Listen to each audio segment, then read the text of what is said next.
As the warrior lay in uneasy slumber, a snake coiled around his face, a silent harbinger of dread. Yet, his wife saw not a threat, but an omen, a dark power destined to drive her husband to either unparalleled glory or utter ruin. But for now, he was merely a slave, one among millions torn from lands ravaged by Rome, condemned to toil in mines, till barren fields, or perish in brutal spectacles for the amusement of the masses. A nomadic Thracian from what is now Bulgaria, he once served the Roman army but was cast into chains for the crime of desertion. His name was Spartacus.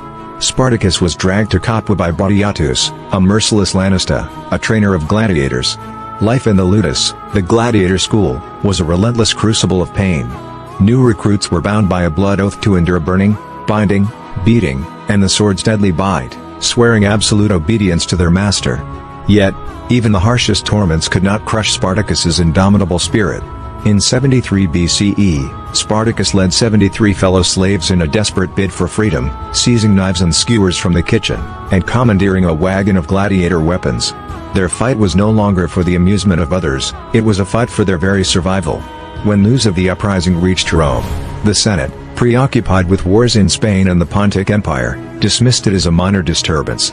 Praetor Claudius Glaber, equally untroubled, led a contingent of 3,000 soldiers to besiege the rebels on Mount Vesuvius, blocking their only escape route.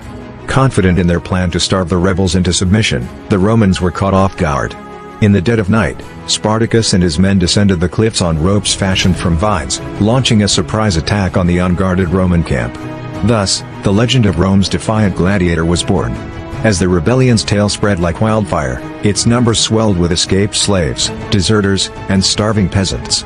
Many were untrained, but under Spartacus's shrewd command, they became a formidable guerrilla force.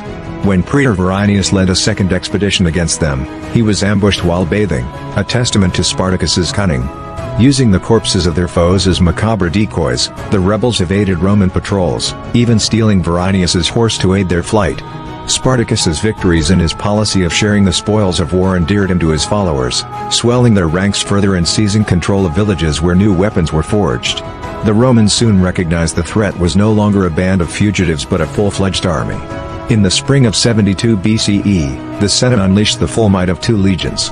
Though victorious, the rebels paid a steep price, many fell, including Spartacus's trusted lieutenant Crixus.